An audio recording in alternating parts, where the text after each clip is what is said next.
Selamat malam teman-teman, selamat datang di Instagram Suara Telepon. Dan kalau kamu lihat, hari ini aku menggunakan kaos dari Suara Telepon X Berani Adaptasi. Kamu juga bisa mendapatkan kaos seperti ini teman-teman, karena ini aku bagikan secara gratis dalam setiap episode Berani Adaptasi yang tayang di akun Instagram Suara Telepon. Aku punya 5 kaos seperti ini yang aku bagikan secara gratis dalam setiap episodenya. Caranya kamu bisa langsung aja cek di kolom caption Berani Adaptasi kemarin, atau kamu bisa langsung aja cek di kolom instastory Suara Telepon. Dan hari ini teman-teman, aku ingin membawakan sebuah cerpen lagi, karena aku senang sekali di minggu lalu kamu memberikan sebuah apresiasi untuk aku ketika aku membawakan cerpen. Dan hari ini aku ingin membawakan sebuah cerpen berjudul Oryza sativa.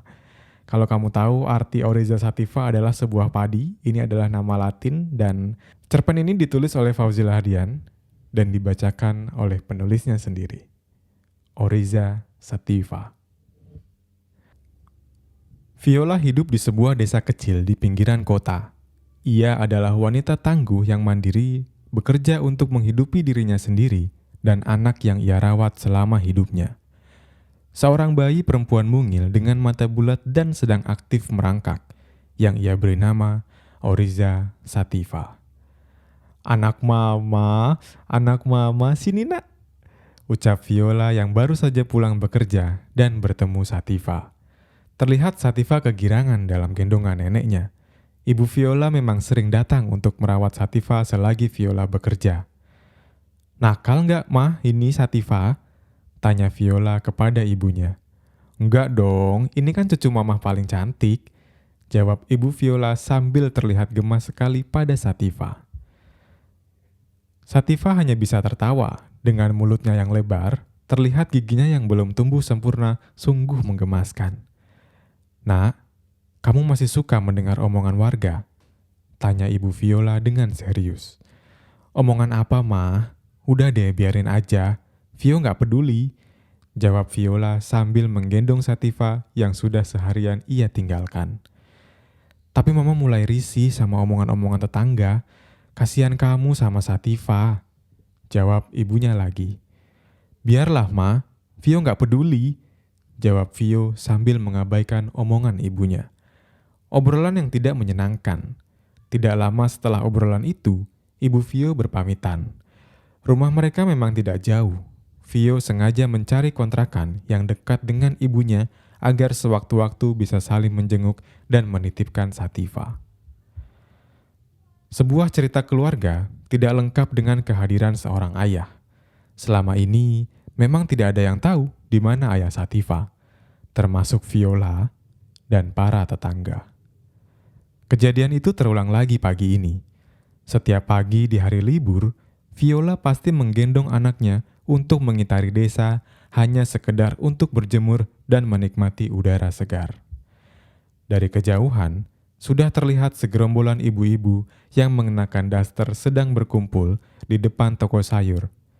Dari raut mukanya, para tetangga ini terlihat tidak menyukai Viola, karena mereka pikir, bagaimana bisa seorang perempuan belum pernah menikah, tapi memiliki seorang anak.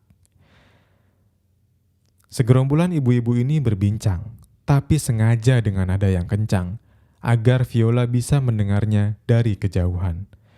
Bu, kalau ada seorang perempuan bisa punya anak tapi belum menikah, kira-kira caranya gimana ya bu? Lah ya nggak mungkin toh, celetuk salah satu warga di tengah kerumunan tersebut. Ya jelas nggak mungkin toh bu, lah masa anak nggak punya bapak? Anak itu kan namanya buah hati. Hati yang dibuahi tau bu. Viola bisa mendengar obrolan ibu-ibu yang menyakitkan ini. Dari jauh, ia hanya bisa menunduk dan masuk kembali ke dalam rumah. Sembari memandangi Sativa dengan penuh senyum dan sesekali air matanya turun. Tidak deras, hanya 1 atau 2 titik yang jatuh pada badan Sativa yang dibungkus kain agar ia tetap hangat. Yang sabar ya nak, mama di sini terus sama kamu. Viola mengajak anaknya berbicara. Meskipun ia tahu Sativa tidak bisa membalasnya, tapi ia yakin Sativa mengerti apa yang dirasakan oleh ibunya. Sativa hanya diam, ia melihat ke arah ibunya. Tangan mungilnya menyentuh bagian wajah Viola. Mungkin ia tidak mengerti, tapi ia merasakan bahwa ibunya sedang sedih.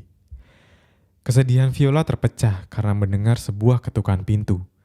Dari dalam, ia mendengar seperti ada seorang tamu. "Assalamualaikum," suara seorang pria yang menyambangi rumahnya. "Waalaikumsalam."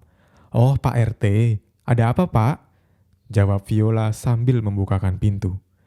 Dengan raut wajah yang cemberut, Viola sudah tahu orang ini datang dengan membawa berita buruk. "Ibu Viola, saya banyak mendapat laporan warga. Warga desa ini meminta saya supaya Ibu Viola pergi dari desa ini. Ibu-ibu di desa ini takut Ibu Viola dan anak ibu jadi bala di desa kami." Viola hanya diam. Dalam hati ia bertanya-tanya, apa yang aku lakukan ini dosa besar, sehingga harus menanggung semua ini sendirian? Dalam hati Viola berbicara, "Mohon maaf Ibu Viola, tapi ini sudah keputusan warga." Pak RT melanjutkan bicaranya. "Baik Bapak, sore ini kami keluar dari sini. Mohon maaf ya Pak atas ketidaknyamanannya," jawab Viola kepada Pak RT. Setelah mendapatkan jawaban itu, Pak RT pergi dan Viola bergegas menelpon ibunya untuk berharap mendapatkan tumpangan sementara. "Halo, Ibu. Boleh aku merepoti Ibu? Hari ini aku diusir dari desa. Mereka minta aku dan Sativa pergi," tanya Viola pada ibunya. "Boleh. Sini nak, datanglah ke rumah. Kenapa kamu gak bilang sama mereka kejadian yang sebenarnya? Kalau gitu, mungkin semuanya bisa selesai nak," jawab ibunya kepada Viola. "Bu, gak semua orang bisa menerima ini.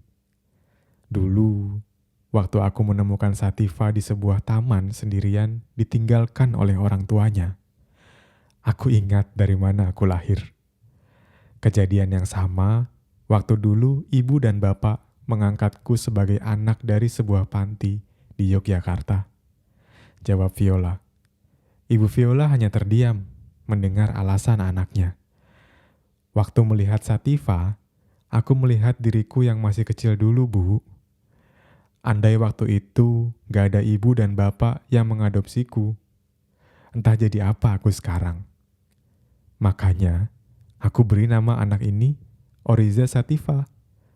Harapanku, di kemudian hari ia menjadi padi yang tumbuh. Semakin merunduk, ketika ia sudah besar nanti, dia tidak akan sombong pada dunia," jawab Viola kepada ibunya, sambil melihat Sativa yang ada di dalam gendongannya.